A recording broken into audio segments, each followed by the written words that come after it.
ખ્રિસ્તમાં વાલા ભાઈ બહેનો, ત્રિએક પરમેશ્વર એટલે સૈન્યોના દેવ યહોવા બાપ, તેમના પુત્ર આપણા પ્રભુ ઈસુ ખ્રિસ્ત તથા પવિત્ર આત્માના નામે આપ સર્વને કૃપા તથા શાંતિ થાવ. આ દિવસ યહોવાએ આપણને આપ્યો છે, તેમાં આપણે આનંદોત્સવ કરીએ.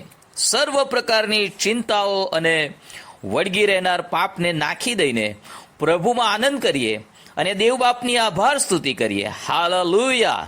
આજે આપણે હનોખના જીવન પરથી ટૂંકું મનન કરવાના છીએ.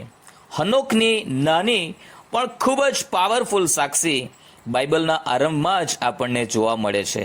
આવો આપણે એ શાસ્ત્ર ભાગ વાંચીએ. ઉત્પત્તિનું પુસ્તક, તેનો 5મો અધ્યાય અને તેની 18મી કલમ અને 21થી 24 કલમ આપણે વાંચવા માગીએ છીએ.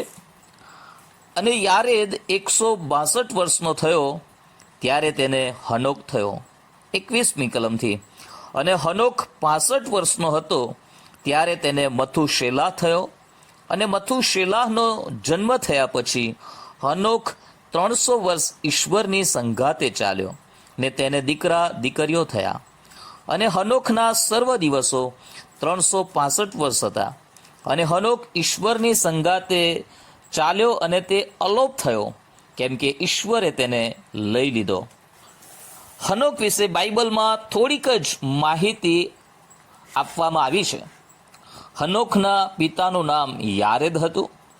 હનોક આદમથી 7મો પુરુષ હતો. હનોકના લગ્ન ક્યારે અને કોની સાથે થયા તે વિશે કંઈ લખવામાં આવ્યું નથી. પણ જ્યારે તે 65 વર્ષનો થયો ત્યારે તેને મથુશેલા નામે દીકરો થયો. મતલબ કે તે પરિણીત વ્યક્તિ હતો. હનોકનું આયુષ્ય 365 વર્ષનું હતું. હનોકને બીજા પણ દીકરા દીકરીઓ થયા હતા. હનોકના નામનો અર્થ સમર્પિત, ડેડિકેટેડ એવો થાય છે. હનોકના જીવનને 2 ભાગમાં વહેંચવામાં આવ્યું છે. પ્રથમ જીવન એ જન્મથી તે 65 વર્ષનો થયો ત્યાં સુધીનું, અને બીજું જીવન 300 વર્ષનું જીવન, જેમાં તે ઈશ્વરની સંગાતે ચાલ્યો. આપણે તેને એવી રીતે પણ સમજી શકીએ છીએ: તારણ પામ્યા પહેલાંનું જીવન અને તારણ પામ્યા પછીથીનું જીવન, અથવા ઈશ્વરની ઓળખ પ્રાપ્ત કર્યા પહેલાંનું જીવન અને ઈશ્વરની ઓળખ પ્રાપ્ત કર્યા પછીથીનું જીવન. હનોખે તેના જીવનના 65 વર્ષ એમ જ જીવી કાઢ્યા હશે, પણ જ્યારે તે 65 વર્ષનો થયો ત્યારે તેને ઈશ્વરની ઓળખ પ્રાપ્ત થઈ અને પછીથી તેણે ઈશ્વરની સંગાતે ચાલવાનું શરૂ કર્યું. ઉત્પત્તિનું પુસ્તક, તેનો 5મો અધ્યાય અને 22મા વચનમાં લખવામાં આવ્યું છે કે હનોક 300 વર્ષ ઈશ્વરની સંગાતે ચાલ્યો. ઈશ્વરની સંગાતે ચાલવાનો અર્થ થાય ઈશ્વરના માર્ગમાં, ઈશ્વરની ઈચ્છા અને યોજના પ્રમાણે જીવન જીવવું, પાપ અને સર્વ પ્રકારની ભૂંડાઈથી દૂર રહેવું અને પરમેશ્વરને પસંદ પડે છે તેવું પવિત્ર જીવન જીવવું. હનોકના સમયમાં બાઇબલ ન હતું. જીવન કેવી રીતે જીવવું તેના કોઈ નીતિ નિયમો હજુ સુધી આપવામાં આવ્યા ન હતા. હનોકના સમયમાં પ્રેરિતો, પ્રબોધકો, ઉપદેશકો કે પછી પાળકો કે પ્રભુના માર્ગનું શિક્ષણ આપનાર આત્મિક આગેવાનો ન હતા. અને તેમ છતાં હનોક ઈશ્વરની સંગાતે ચાલ્યા. કેટલું અદ્ભુત કહેવાય! આજે આપણી પાસે પવિત્ર બાઇબલ છે, પ્રભુના સેવકો છે, પવિત્ર આત્મા આપણી મધ્યે વાસો કરે છે. આપણે કેટલી મિટિંગો ને સભાઓને એટેન્ડ કરીએ છીએ. કેટલું બધું પ્રભુના વચનોનું શિક્ષણ, બોધ આપણને મળી રહ્યો છે, તો પણ આજે પણ કેટલા લોકો ખરેખર ઈશ્વરની સંગાતે ચાલી રહ્યા છે કે ચાલવાનો પ્રયત્ન સુદ્ધા પણ કરી રહ્યા છે. હનોકની પાસે બાઇબલ કે અન્ય એવું કોઈ પુસ્તક ન હતું કે તે વાંચીને જાણી શકે કે ઈશ્વરની સંગાતે કેવી રીતે ચાલવું. પણ 65 વર્ષની ઉંમરે તેને ઈશ્વરની ઓળખ પ્રાપ્ત થઈ અને તેણે આંતરિક મનુષ્યત્વનો અવાજ સાંભળવાનું શરૂ કર્યું. પરમેશ્વર હનોકના આત્મા સાથે વાત વ્યવહાર કરવા લાગ્યા અને તેણે આત્મામાં એ જાણી લીધું કે કઈ બાબતોથી પરમેશ્વર પ્રસન્ન થાય છે, અને તેણે એ જ પ્રમાણે પરમેશ્વર પર ભરોસો રાખીને જીવન જીવવાની શરૂઆત કરી. હનોખને પત્ની અને બાળકો હતા. તે પોતાની કૌટુંબિક જવાબદારીઓને પણ પૂરતો ન્યાય આપે છે. પોતાની પત્ની અને બાળકોનું પાલન પોષણ કરે છે. પરંતુ એ જવાબદારીઓ તેને ઈશ્વરની સંગાતે ચાલવામાં બોજરૂપ કે બાધારૂપ ક્યારેય બનતી નથી. ઘણા લોકો કુટુંબની જવાબદારીઓને આગળ લાવી દે છે. શું કરું સાહેબ, આ બધી જવાબદારીઓમાંથી ઊંચું જ નથી અવાતું, તો શું બાઇબલ વાંચું, કે કેવી રીતે મિટિંગમાં આવું, કેવી રીતે ચર્ચમાં આવું. આપણે બહાનું કાઢીને છટકી જઈએ છીએ. પણ હનોખ પોતાની કૌટુંબિક જવાબદારીઓ છતાં ઈશ્વરની સંગાતે ચાલ્યો. હિબ્રુઓને પત્ર તેનો 11મો અધ્યાય 5મી કલમમાં લખવામાં આવ્યું છે, વિશ્વાસથી હનોખને ઉપર લઈ લેવામાં આવ્યો, કેમ કે ઈશ્વરે તેને ઉપર લઈ લીધો હતો.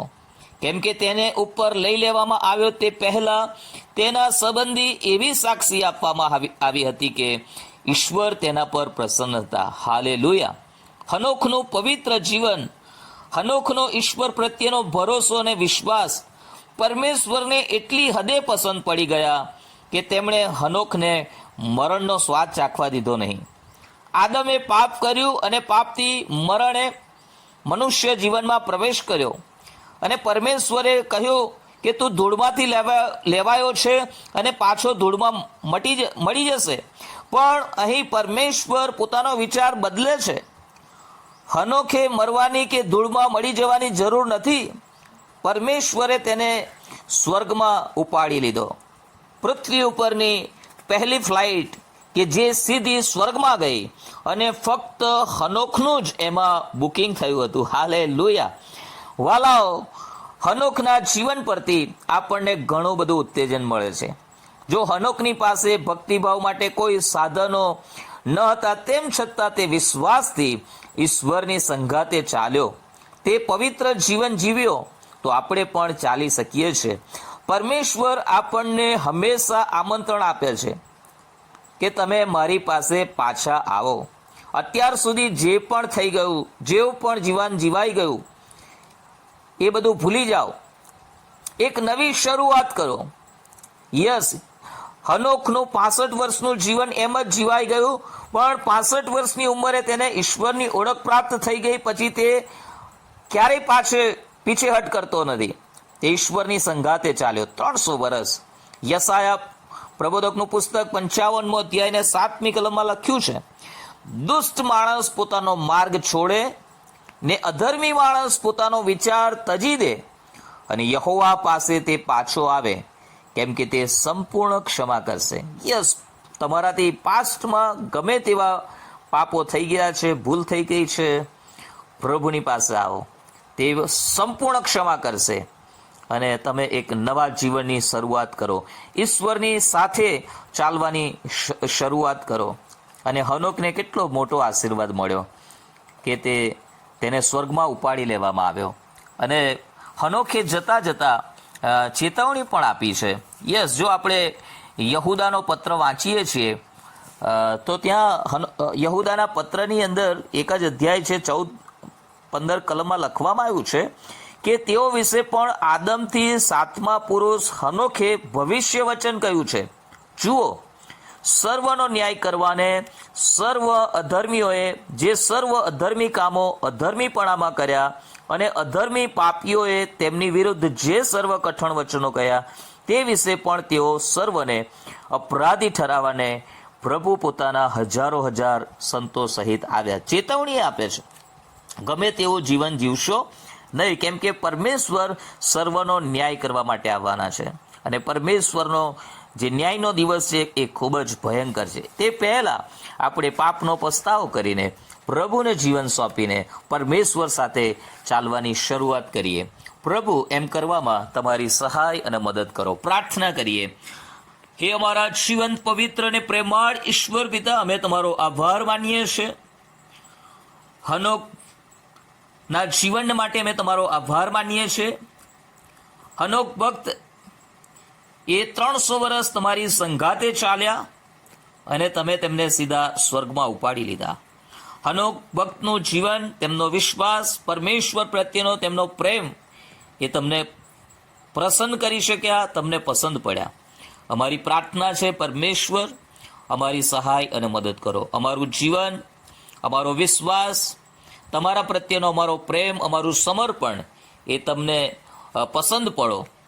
અને પ્રભુ, તમે વચન આપ્યું છે કે હું ચોરની પેઠે આવું છું, અને જે કોઈ જાગતું હશે, જેની મસાલો સળગતી હશે, અને તેને લઈ લેવામાં આવશે. ઓ પ્રભુ યેશુ, તમારું આવવું ખૂબ જ નિકટ છે, નજીક છે. ત્યારે અમે ગાફેલ ના રહીએ, બેદરકાર ના રહીએ. અમારા જીવન સંબંધી અમે બિલકુલ ગાફેલ, બેદરકાર ના રહીએ. પ્રભુ, તમે દરેકની સહાય અને મદદ કરો. આ દિવસોમાં પ્રભુ, અમારી દરેક મંડળીઓમાં આત્મિક જાગૃતિ આવો, તે માટે હું પ્રાર્થના કરું છું. આ દિવસોમાં જેઓ નામધારી ખ્રિસ્તી તરીકે જીવન જીવી રહ્યા છે, મારી પ્રાર્થના છે કે પવિત્ર આત્મા ફરીથી તેમના હૃદયોને, મનોને ઢંઢોળો, અને નામધારીપણામાંથી પ્રભુ તારણના અનુભવમાં આવે, નવો જન્મ પામે, પાપ, ભૂંડાઈ સગળું છોડી દઈને પ્રભુ તમારી સાચી ઓળખ પ્રાપ્ત કરી લે, અને તેઓના દરેકના જીવનમાં એક અદ્ભુત અને અજાયબ એવું કાર્ય થાય, એવી અમે કૃપા માગી લઈએ છીએ.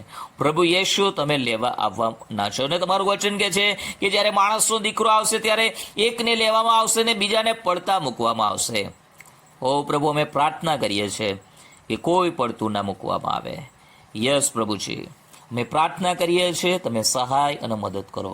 આ વચન જેટલા લોકો આજે સાંભળી રહ્યા છે, તે દરેક વ્યક્તિની સાથે પ્રભુ તમે વ્યવહાર કરો, અને હનોકની સમાન પ્રભુ આજથી જ અમે તમારી સંગાતે ચાલીએ એવી કૃપા અમને આપો. પ્રભુ યેસુના નામમાં પ્રાર્થના કરું છું, સાંભળો અને માન્ય કરો. Amen, amen. God bless you. પ્રભુ આપ સર્વને ખૂબ જ આશીર્વાદિત કરો.